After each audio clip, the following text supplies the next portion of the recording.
Hello. Welcome to my channel. My name is Lynn, and if you're looking to get into paper crafting, whether it's card making, mini albums, notebooks, journals, planners, it can be an expensive hobby, but it doesn't have to break the bank.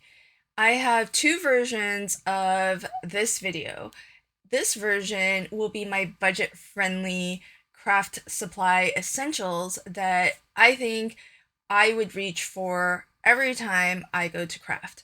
I have to admit that not all of these products are ones I have tried before, but what I've tried to do is find alternative, budget-friendly options to the craft supplies that I recommended in the other version of this video, where if budget isn't a concern, those would be my picks. And those are all things that I personally use every time I go to craft. So in this version of the video, I look for budget-friendly alternatives from reputable brands. So some of these items might be things that I've tried and that I use and have in my craft room, where some might not, but they are from a brand that I trust. And even though I haven't tried that exact product before, I'm familiar with the brand and I trust the brand as a whole. So without further ado, let's dive in. I'm gonna start off this video with my pick for a work surface, because whatever your budget is, I think it's nice to have something that protects your tabletop so that as you're crafting, whether you need a surface to cut into or you're working with media items that might make a little bit of a mess, you do want to protect your tabletop.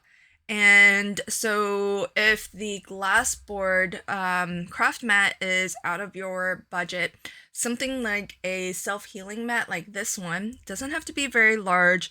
This one, I think in total measures 12 by 12, but in terms of actual measurement sizes, it goes out to 11 by 11. There's just like a little bit of a border all the way around. So the footprint of this is not very big, which makes it convenient to store, as well as it's nice and mobile too. So it's lightweight, you can craft with it anywhere. So if you don't have a dedicated craft space, then this is a really good option. And it's also friendly regardless of what measuring system you use. So on this side, it's centimeters, and on this side, it's inches.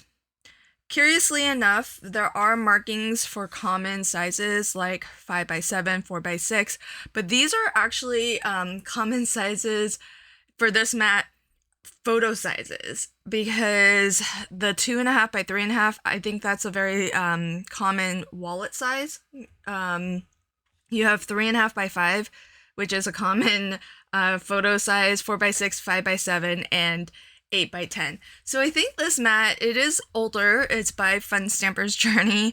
They probably don't make it anymore, but I like it because of its size.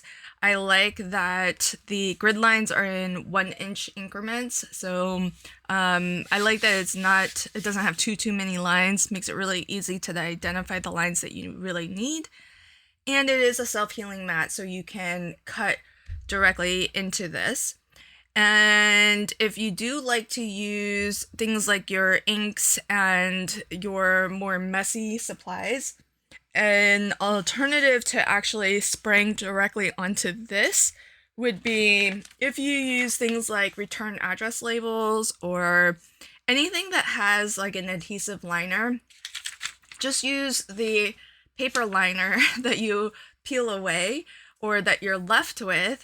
In the case of a return address label, you will have kind of peeled off all of the address labels, and then there's usually a little bit of a border of paper. You could just peel that off, and then you have this really nice slick surface that you can lay down under your card panel and do all of your inking, do all of your ink smooshing techniques, ink blending, whatever little messy technique you want. And you can easily wipe this and clean it or just toss it. So what's nice about it is that It's a non-porous surface, so similar to something like the glass mat or a silicone mat, which you don't have to go out and buy something separate and different. You can just use these because, you know, it's inexpensive. It's the byproduct of another product that you likely already use. Most likely you have some address labels, return address labels, things like that. And or maybe you have adhesive sheets in your craft supplies, because I use that too. I use double-sided adhesive that I buy by the sheet. So these paper liners I always save because of this nice slick surface that I can use for all of my inky techniques. And because it's non-porous, you can do the things that you would normally do on a glass mat or on a silicone pad. And those techniques would work here because the ink, the media doesn't really soak into this because it's got that a little bit of a slick surface. So here are some really inexpensive options for a glass mat alternative. So you've got a cutting mat that's self-healing. You've got a very, very inexpensive slick surface for your inky techniques. So this would be my choice as an inexpensive way to protect your work surface and have a cutting mat. Okay, so here's a product that's actually on both lists. My budget-friendly video, which is this one, and my budget is no limit video, which if you'd like, you can check out that video as well. I feel that the We Are Makers all-in-one tool, it's not the most expensive craft tool in my craft room, but it's also not the least expensive. And there are certainly other alternatives that are less expensive than this. If you want to see some of those alternatives, I'll show you a few. And you can kind of decide whether you prefer to maybe save up a little bit and get this one if it's outside of your budget out of the gates, or if you prefer to actually try something else that is a little bit more budget friendly. But let me tell you a little bit about why I like this one so much. So it's the all-in-one tool because there's just so many different features and functionality to it. But the two that I use the most often, and this has kind of stood the test of time in the sense that I still use this even though I've tried so many other things and I'm not a beginner crafter anymore, but this is still something that I use. And if I had known when I was first starting out, it might have actually saved me some money because I bought a lot of other things that do some of this functionality, but I don't really use them all.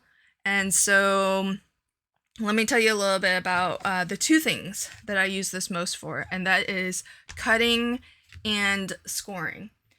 The folks in my community know that I have a lot of paper trimmers, and if you told me I could only pick one to use for the rest of my life, I would probably pick this one if I had to just really limit the number of supplies that I could keep and craft with, because this will do so many things for you besides cutting, but it is also a really nice paper trimmer.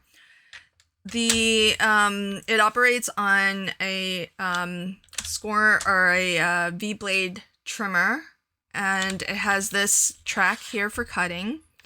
And so you have an extension that you can pull out if you want to measure out to 14 inches. So it's nice for if you use larger papers, like your 12 by 12 papers, you can measure out to larger sizes if you want.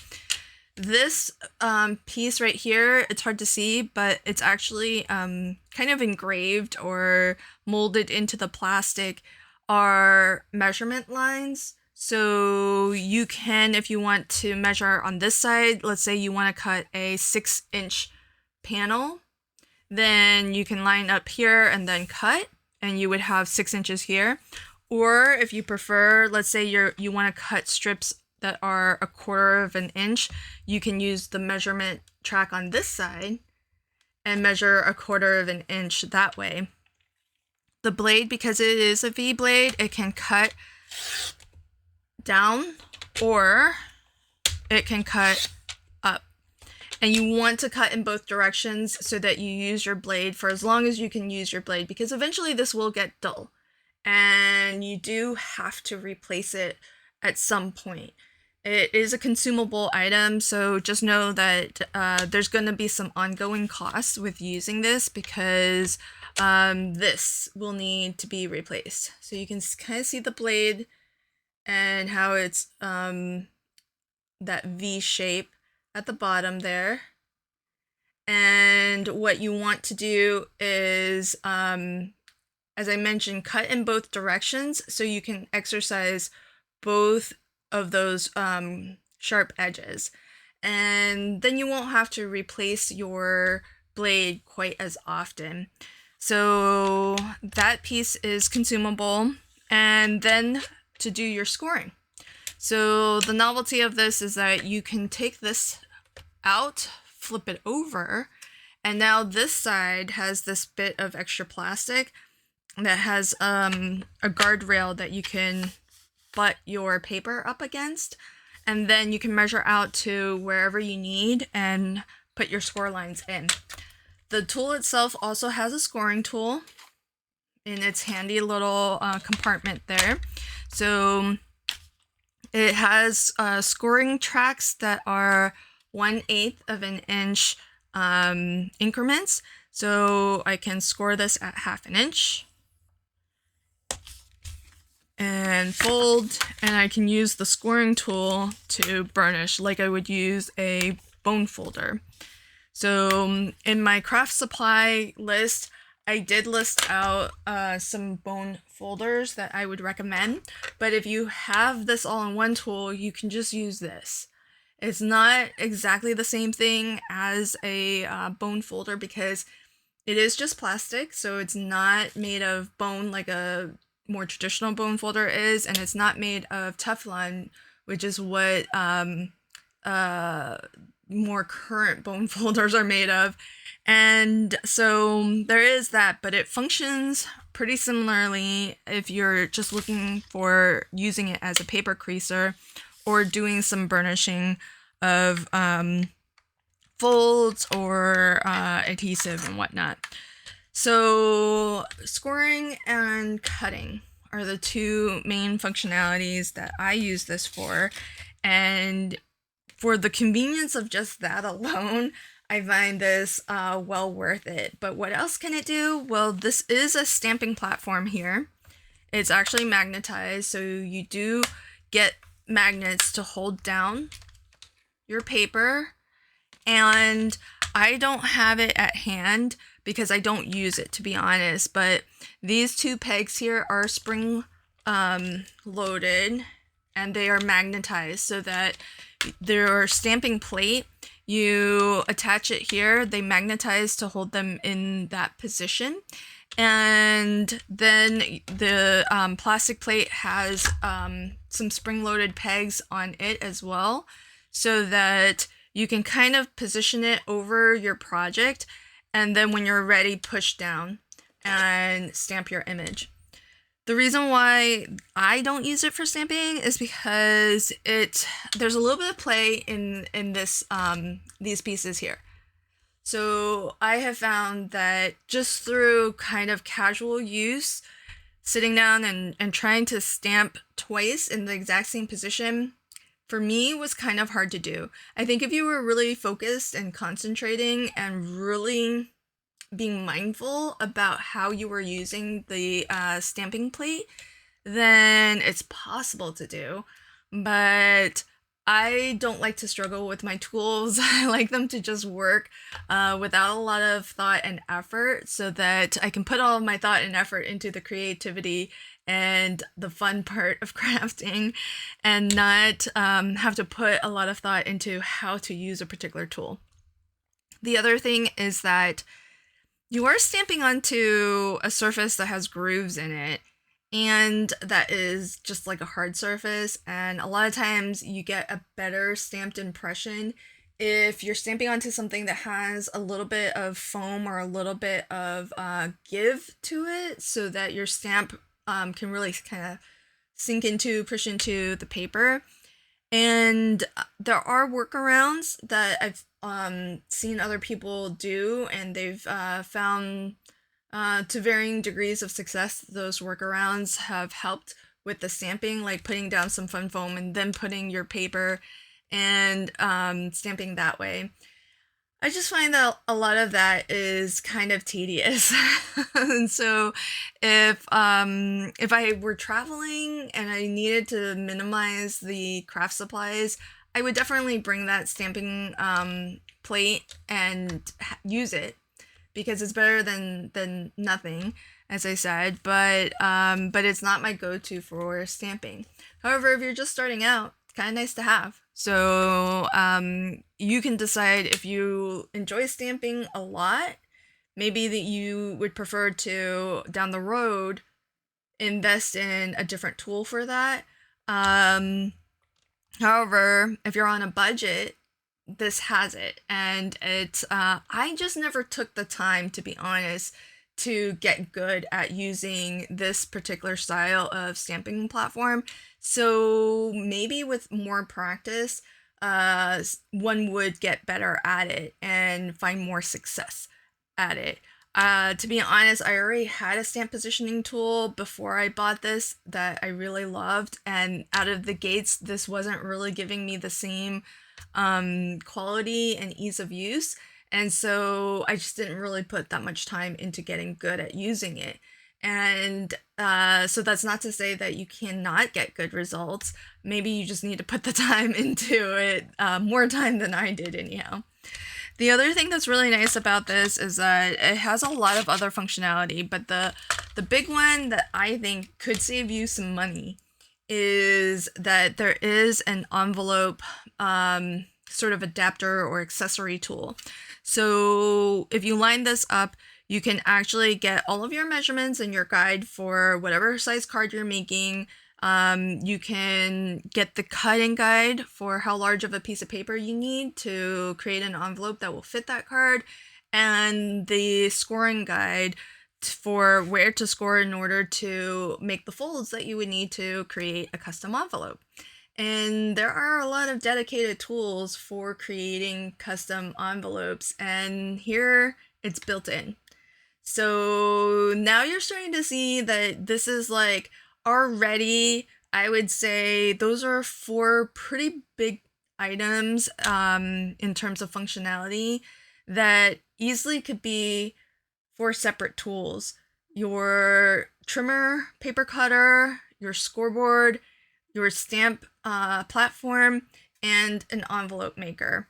Now, those might not all be the sorts of things that you use every day or super often, but I think that that's even more reason why getting an all-in-one that can do something for the couple of occasions that you might feel like you need to make a custom envelope. It's nice that it's kind of built in as this little accessory, as opposed to buying another bit of equipment to only pull out every once in a blue moon. So I really love it for that. And this does have the envelope punch that you would normally have, that if you've ever seen an envelope maker before, there is the punch that actually notches out, and I've done this a couple times as samples, but I'll punch again here. You can use this punch to get that little notch, and normally there would be a score line here and a score line there, so that when you fold these on top of one another, you get a really nice tidy corner without a lot of excess overlapping cardstock. Now this is 120-pound cardstock, so it's pretty heavyweight cardstock, and even though this isn't the most heavy-duty punch in the world, it did punch through it pretty okay. There's also a hole punch if you're making tags, which that accessory for the envelope maker can also be used to make some pretty simple tags and banners. But you can see it punches holes. It does have a corner rounder. This probably isn't my favorite, most, useful corner rounder because it's so slight. But it does have one. If you don't have a corner punch or a corner rounder in your craft room, there's an option there. There's an option here as well. You can use this to also round your corners. And this is something that you can use to make tabs, like file folder tabs, for example. And then there's probably a few other functionalities and features to this that I've actually never explored. I think there's a pom-pom, a way to make pom-poms, a way to make bows, things like that. So let me show you actually the product listing if you are curious to see what this looks like in case you are shopping for it. So I'm on scrapbook.com and this is the price tag for it. So like I said, this isn't necessarily kind on your wallet, but I think it's really worth it. It's one of those things that if you bought it today, if you're anything like me, 5 years later, you're still going to be using it. And so it's not something that you are going to find, I mean, you never know. But for me, honestly, I've been crafting for a long time and I haven't felt the need to upgrade this to anything else. And it would have saved me some money because I have a 12x12 scoreboard I don't use anymore. I have a envelope maker that, the envelope, the 1, 2, 3 punch board that I don't use anymore. And that's because it's conveniently built into this. And so I've got a couple of, real, specialty items. A lot of them we are makers as well, that are just not really necessary now that I have this. And so this is definitely a tool that I feel can grow with you as your interests expand and you get into making other things like tags and banners and envelopes and whatnot. But I don't think you're going to completely grow out of it to where it's not a useful tool in your craft room anymore. Like I said, I use this pretty much every time I sit down to craft, just to cut and score things like fun fold cards and card bases and stuff like that. So this is what it looks like. This is all everything that you get. Here's a look at that stamp platform. Maybe this shows you a better look at what that looks like. So you can use it for stamping. I don't happen to, but you can definitely use it for that functionality, and it's a really well-made tool, and I use it, like I said, every time I craft. And I think that even if you're starting out in crafting, while this might not be the least expensive version of these types of tools, I think for everything that it can do for you, it is worth it. So I recommend this even if you are starting out and you're starting with a budget. I just think it's very versatile, and I use it every time. So I feel like it's very good value for money in that sense.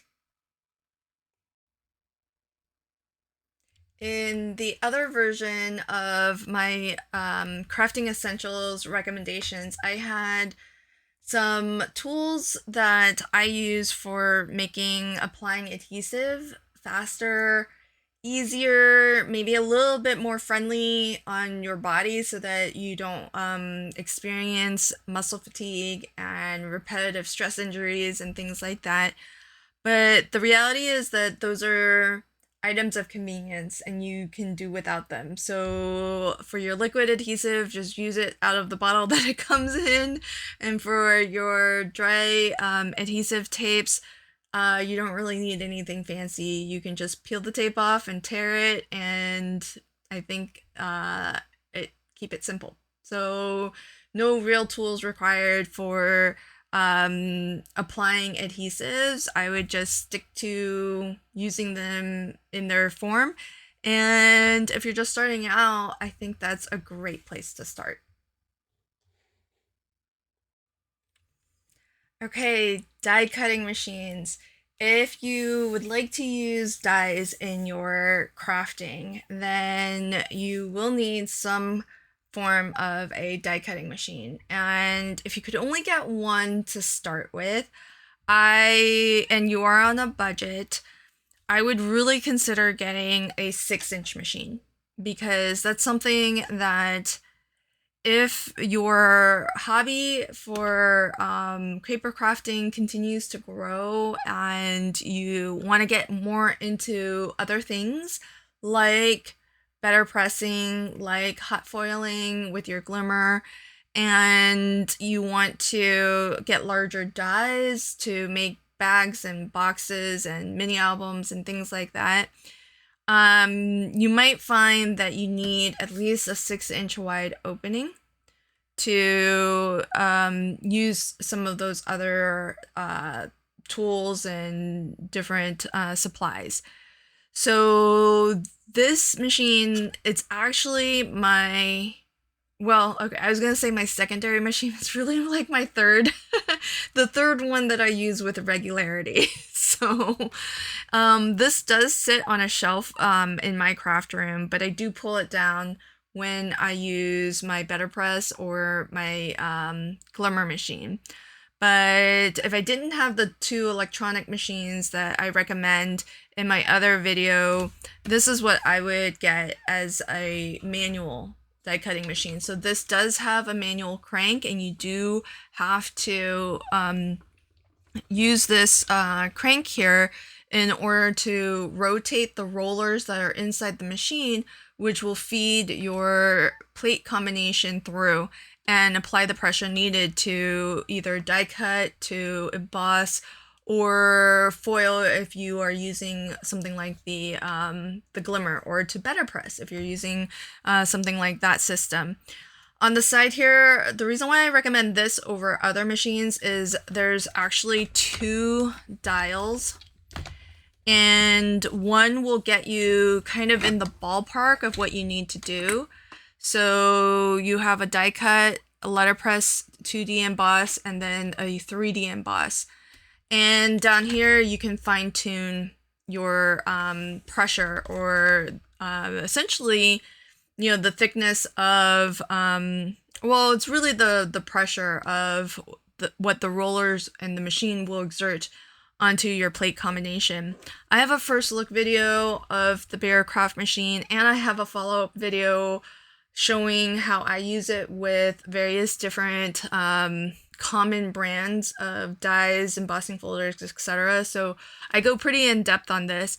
I will be honest, I was given this machine by Bearcraft in order to do a product review for it, and I continue to use it because I really enjoy using it, and I like it a lot.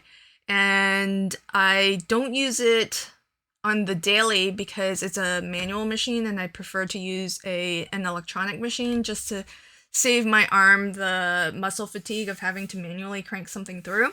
But I do use it for, like I mentioned, my Better Press and my hot foiling. So whenever I have to do a bit of that, I pull down this machine. And that's instead of pulling down my large platinum machine from Spellbinders. So mostly I don't use the Spellbinders machine because that too is a manual machine. And I have the large platform Gemini machine. So for all of my large dies, I like to use the large Gemini, and for all my small dies, really 90% of the dies that I cut, I use my mini Empress. And you can see more about that in my other video.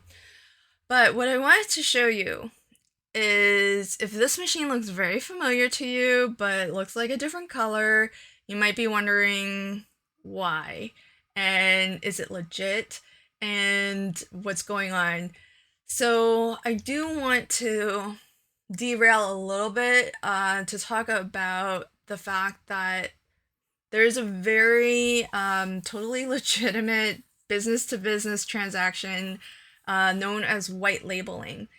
And in general, that concept is that a company will produce something that they don't really care to put their name on.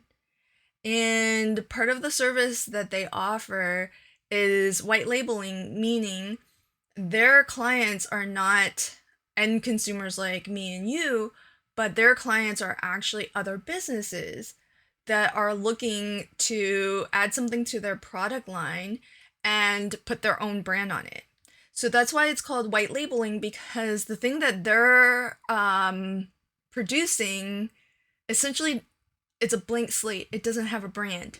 And it's whoever they're doing business with who wants to introduce that product to their own product line, they can custom brand it.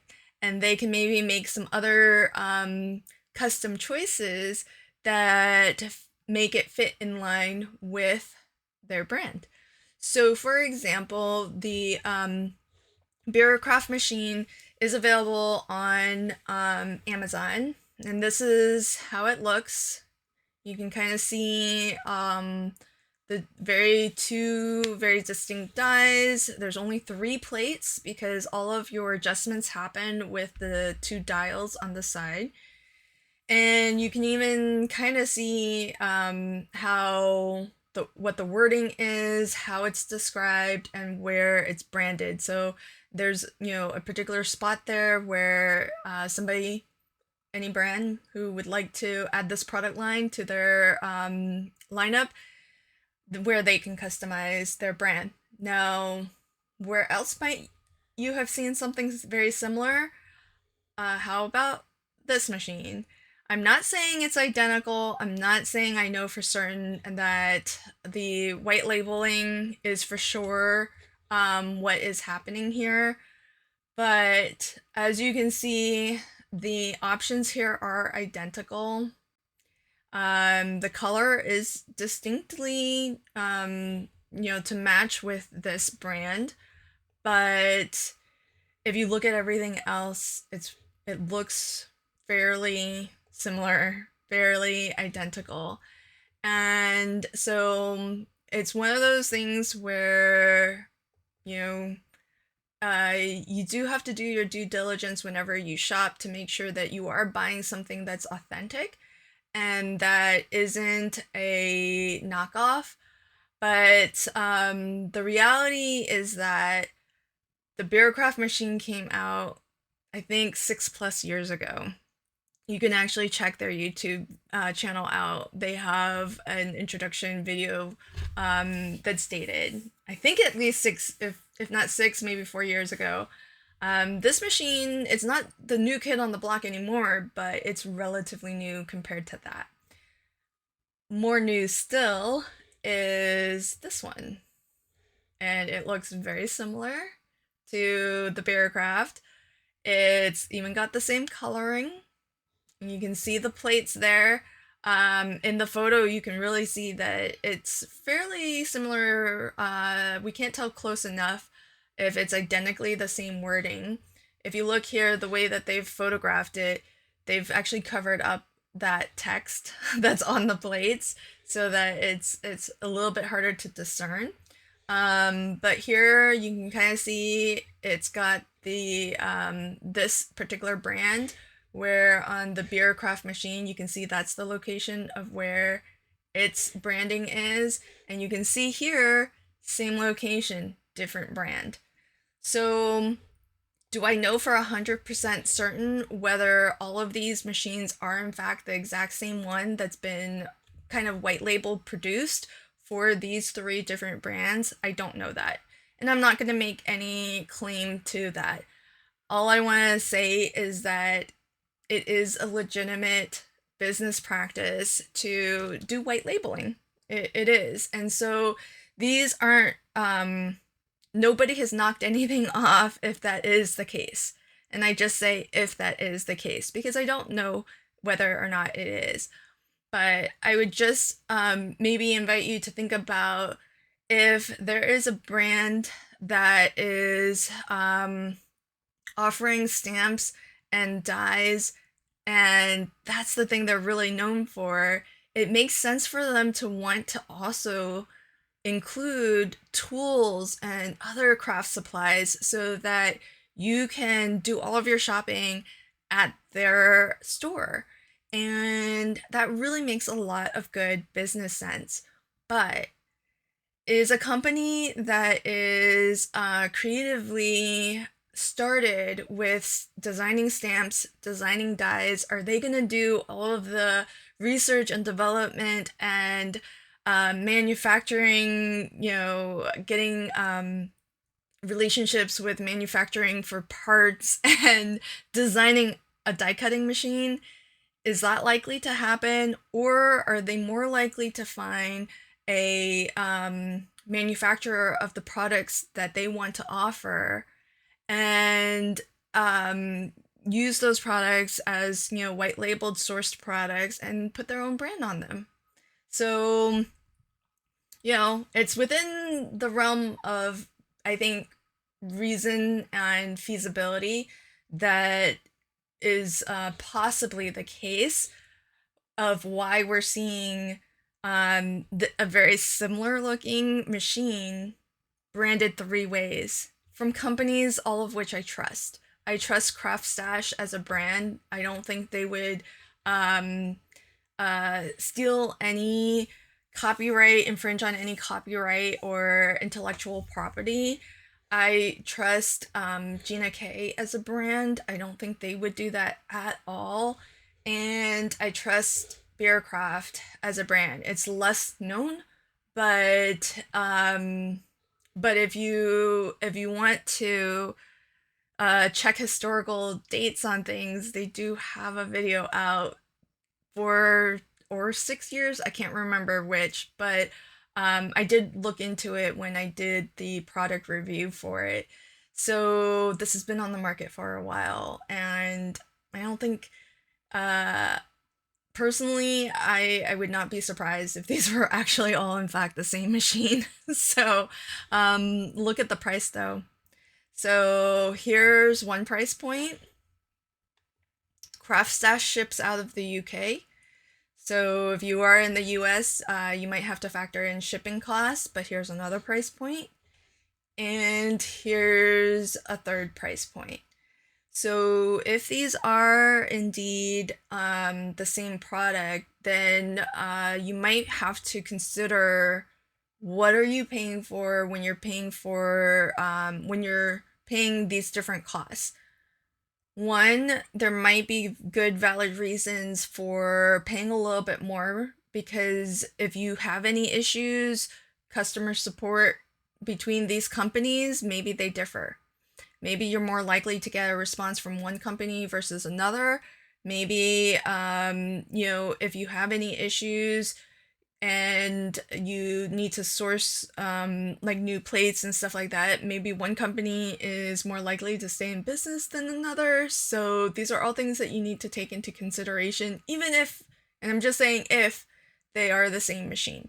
They may not be. It may just be very coincidental. But like I said, I don't think any of these brands would knock off another brand's product. So it is something that you might want to consider looking for. And there's a difference between white labeling and actual copyright infringement and patent infringement and things like that. So if you're a discerning shopper, it's hard to know all the time what case something falls in, but because these are all sort of custom branded, that was the clue to me that it might be a white labeled product. And so just something to consider. But I can only speak to the Beercraft one because that's the actual machine that I have, and I like it.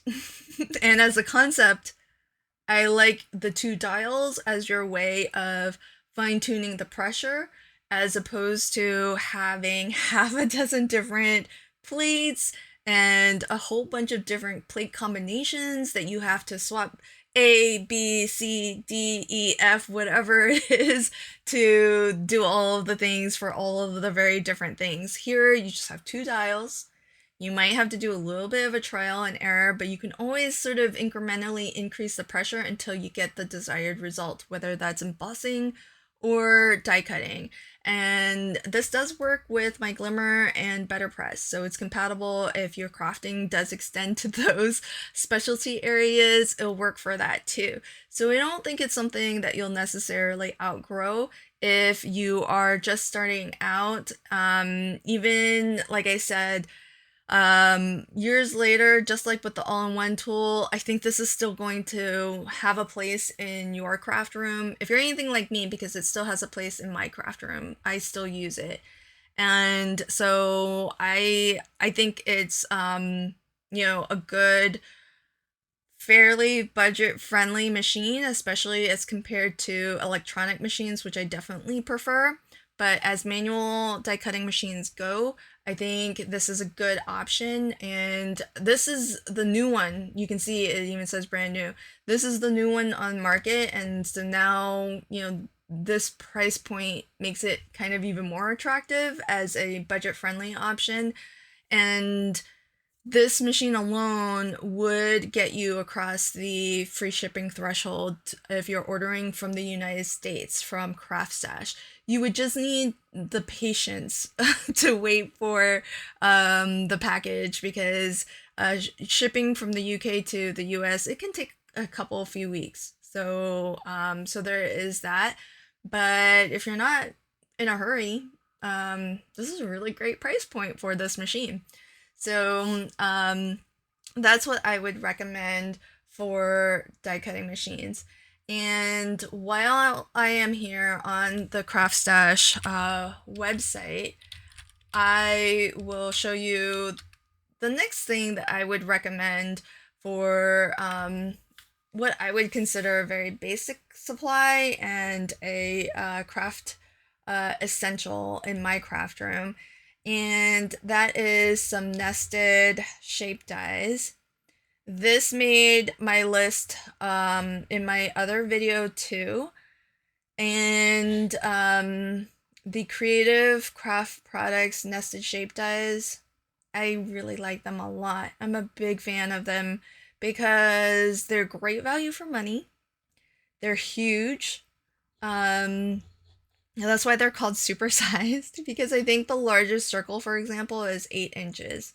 You might never need an 8-inch die, and if you're sticking to a 6-inch machine, it won't even fit through a 6-inch opening.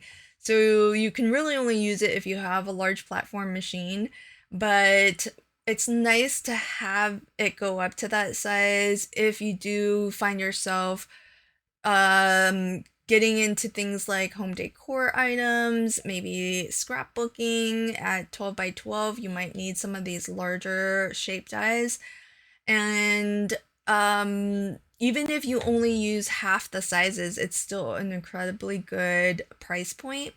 And as well, pretty often, I would say a few times a year even, you can catch these on sale, 30% off, 40% off, even up to 50% off I've seen. So if you're looking at a set of heart dies, there's 14 in this set. It's already less than $1 per die at $12. Can you imagine getting this for $6? That's incredibly good value for money. So if you are not in a rush, sometimes there's only like one or two particular shapes that will go on sale and be discounted, but it's worth the wait to collect them. That's what I do. And look, at this moment, you can get one for free if you spend $30. So it's really great. And these are very specific ones. These are the ones that are $10. So these aren't the supersize versions, but they're still really nice nested shape die sets.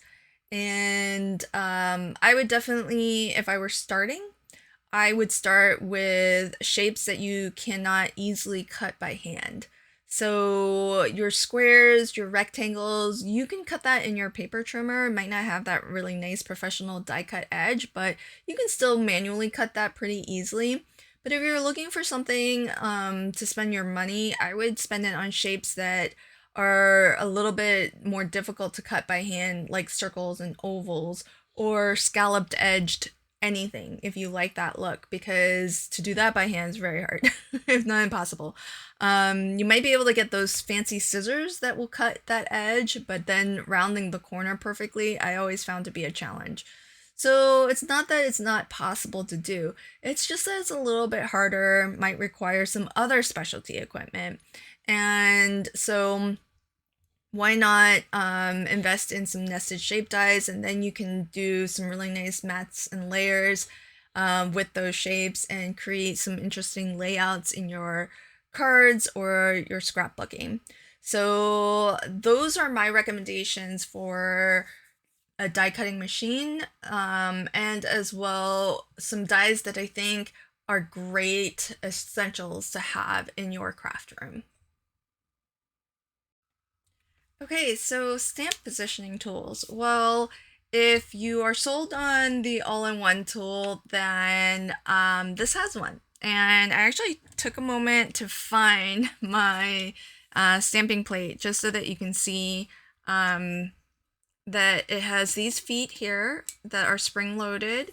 There are magnets here at the top, and that helps you to kind of click it into place so that it attaches it to your all-in-one tool.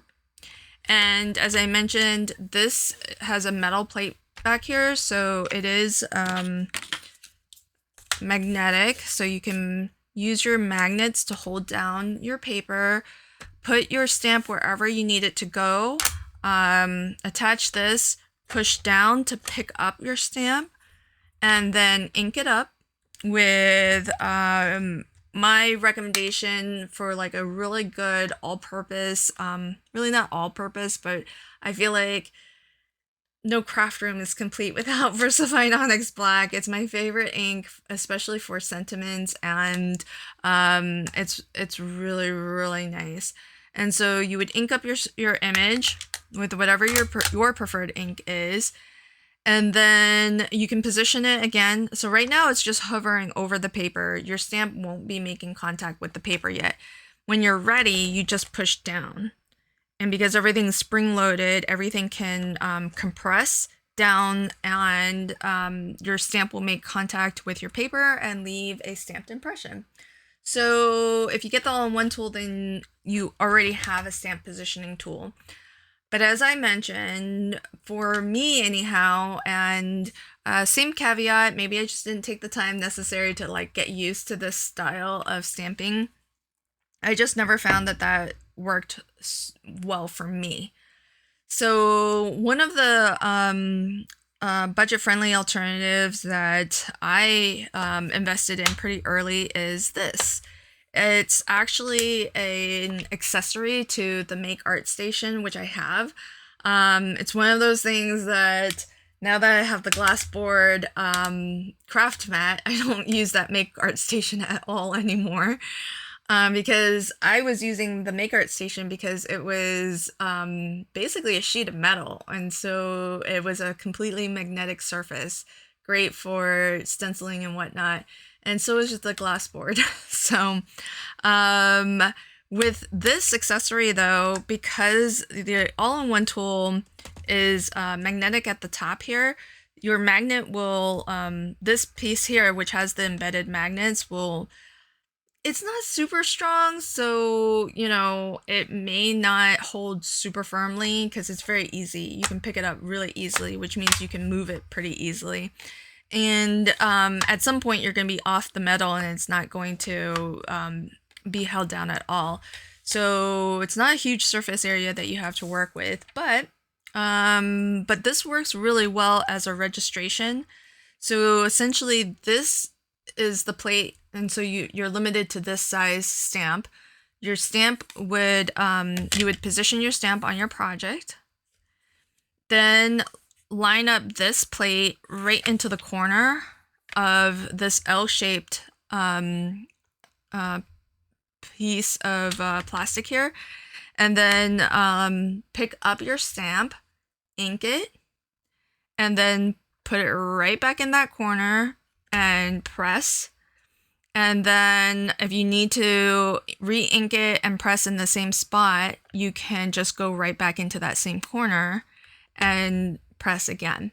And it might feel like that's kind of tricky or hard to do, but I've actually done multiple impressions in the exact same spot multiple times, not a problem.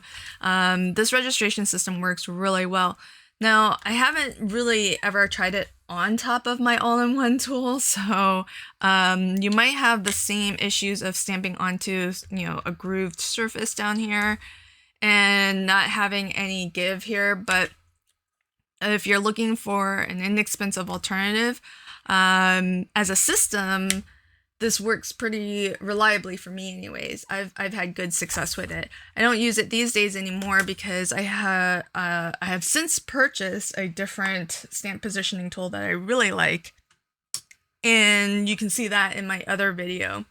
But I do want to show you some alternatives, and I want to say at the outset that I haven't tried the alternative stamp positioning tools that I'm about to show, but they are at a lower price point than what I currently use. It's not at the entry-level price point it used to be when I purchased it.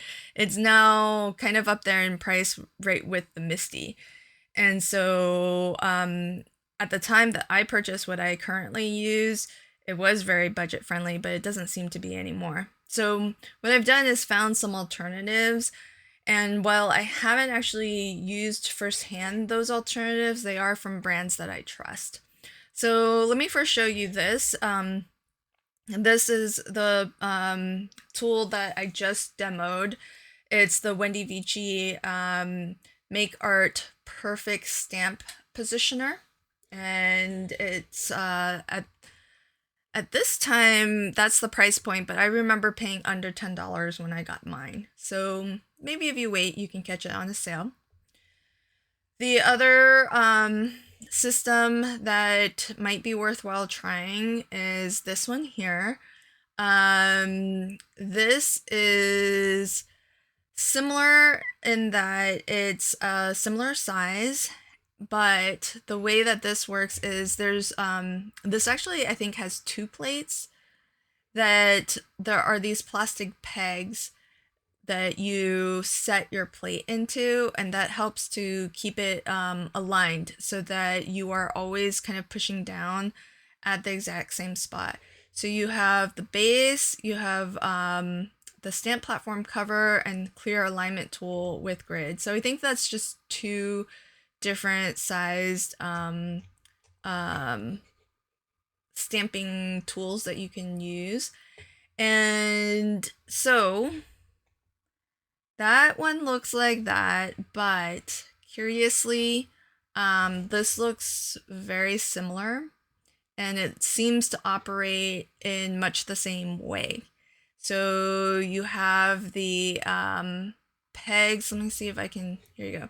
So you have the pegs along one side, and then you have your clear stamping plate that has the spring-loaded feet, and you hook those into those peg locations, and that's what kind of keeps it in the same position each time you go to stamp. So when you want to re-ink, you can take that entire plate off. It's not on a hinge or on a sort of magnet system. It's just on attached to those pegs, and so that's sort of how it is lined up. And so, these, again, I talked a little bit about white labeling. So this is something that you might have to investigate to see if these are indeed the exact same products, but as you can see, there's different price points. So this one is by Beercraft and it's offered at this price. Currently, that's the Anna Griffin one. And then let's flip over to look at this. This is from Craft Stash, and look at that price. Is this the same thing? I don't really know for sure. I cannot tell you 100%. All I can say is that it looks very similar. It's just custom branded differently. So here's how that one looks, and here's how it looks on this, on the Beercraft site. So it's pretty similar, and it's just got the 2 spots for your custom branding. You can kind of see, here's the 2 spots down here for custom branding, and it has this extra little plate here for maybe sentiments if you're just looking to stamp something small. So it's got a lot of the same features and functionality, form factor, and there's a huge price difference. So in terms of a budget-friendly option, this might be the most budget-friendly option. And I cannot tell you with certainty if it's the exact same thing as this product or this product, but I can tell you that for the price, sometimes you get what you pay for, but I shop at Craft Stash all the time. I really like the Creative Craft product line, and this is like new in their lineup of tools, and I would trust that it's a good product. So at this price, I would say it's worth trying. And really at that price, I might be inclined to just get it the next time I order, just to do a product review on it to see if it's good and if it works. So I might do that, because even though I don't need another stamp positioning tool, this isn't a huge cost investment just to try it and see if this system can reliably, produce stamping in the exact same spot. Because I tend to like the systems that are on like a door hinge system. So that's just some food for thought. You can see that the pricing on a lot of these products can vary, even with products that I suspect but cannot tell you for 100% certain, but I suspect these are white labeled products, and at the end of the day, they're probably manufactured by the same company and just custom branded for each of these different 3 companies, and then set at a different price point. So those are some entry-level, budget-friendly alternatives. You might find yourself growing out of some of those products, especially the Make Art Station one, because it is 2 separate things, but and it's limited to the size of stamp. So if you wanted to stamp something like a background stamp that's maybe a full 6x6, you're going to be limited. So this specifically might be something that you outgrow.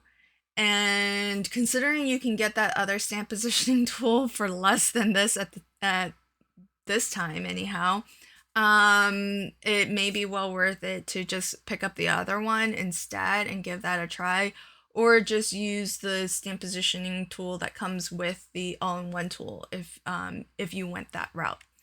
So those are just some options for stamp positioning tools. So those were the big ticket items that I think are your basic craft supplies. Certainly they cover the functionality that I generally use in my day-to-day crafting. Now there are some smaller items that I would definitely recommend. I reach for them pretty often, and I've actually pared this down a little bit to what I showed in my other version of this video where budget is not a limiting factor. And so I think a steel ruler is really nice, and a craft knife of some sort. And the reason is because, you can do a lot of hand cutting where maybe you just need to trim a little bit here or there. Maybe you don't want to pull out your dies. Maybe you need to cut something that isn't an exact square or something at an angle. It's nice to have a steel ruler and a craft knife to do all of those things. If you're adept at it, I've even seen crafters better than me use this to kind of fussy cut images, and they'll just cut with this around images, like stamped images. So because this in particular has this sort of ergonomic grip to it, you can use it for fine detail cutting. And so you might not actually need like a precision detail scissors like this. So you might be able to just use this for that purpose as well. And then there were some different blending brush options that I showed, and a very inexpensive, this isn't the option that I'm thinking of, but you can actually get makeup sponges for like $1 at the Dollar Tree, and you might get like several in one pack. And they're sort of very similar, like very dense foam, kind of like these sponge daubers are. This one actually is a Nuvo sponge dauber, but you can actually, if you're just getting into maybe doing a little stenciling, maybe doing a little bit of an inky background, maybe go to your local dollar store and see if you can get some makeup sponges that are kind of like the round type. Usually they're in like a little bit of a teardrop shape, and see if you can pick up, you might get several to a single pack. And so for 2, 3, 4, you might get, I think, that many for just $1. So really inexpensive blending tool for things like stenciling and maybe even making a background. So you could play with this and see if maybe this a more inexpensive sort of sponge dauber might be a good solution for your techniques. And really that's it. I mean, you can go beyond this, but if I were to really pare down to just the absolute basics, I would still want a ruler of some kind, and a steel ruler especially, so that it can be your guide if you need to cut some straight lines. Some form of a craft knife like this one, because this can really give you a nice precision grip, so you can really control it and do some controlled cutting, whether it's just to cut a straight line or to kind of fussy cut around an edge. Now, if you don't feel comfortable using this to cut images, maybe a pair of really fine detail small scissors would be something a little bit more comfortable for fussy cutting. So I might still keep this in the lineup of my core sort of craft supplies, but all in all, not really any big ticket items here. So that pretty much rounds out what I would consider craft room essentials in my craft room. So that just about sums up what I would consider craft room essentials, but more budget-friendly options. Most of which are items that I've used and still use today even though I do have other recommendations where if budget isn't a concern or consideration, you might want to try to check out that video to see the alternatives to what I've suggested in this video.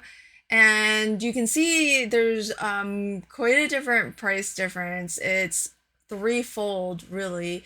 And in some places, just depending on the type of crafting that you like to do, you might want to invest more in those areas and less in things that maybe you don't do quite as often. So, for example, if you like to do a lot of ink blending and a lot of different inky techniques and backgrounds and things like that, maybe you do want to invest a little bit more in blending brushes and getting the top of the line blending brushes. But if you don't stencil that much, if you don't do a lot of ink blending, then maybe you can get by on dollar store makeup sponges. So there's quite a bit of a variety of products that are out there that you can try that are budget friendly. You might have to be a little bit creative and think and look outside of paper crafting specific product lines, and you might find something equivalent that works just as well for your use and for your style of crafting. So I hope that this video has been helpful. I'll leave links to everything that I can find in the description box below in case you do want to check out any of those products for yourself.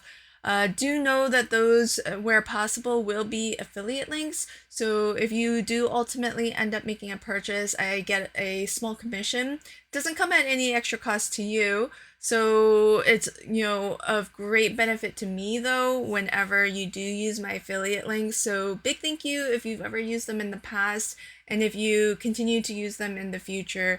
It's helpful to offset some of my own costs. And so I'm greatly, greatly appreciative. And if you have other crafty friends that you like to support, do use their affiliate links as well. Please feel free to kind of share the love and shop from anybody who inspires you to make a purchase. It really does help us quite a lot. And it's something that you can do that is essentially free to you because it's the company that is selling the product that gives us that commission. It comes out of their profits. So thank you so much. And if you found this video helpful, I do hope that you will give it a thumbs up and perhaps even share it to somebody who you know might be interested in getting into paper crafting, who might want to, get some recommendations as to some basic supplies to get started. And if you do like my content, I hope you'll also subscribe to my channel if you aren't already. Thanks so much, and until next time, happy crafting and have a fabulous day. Bye.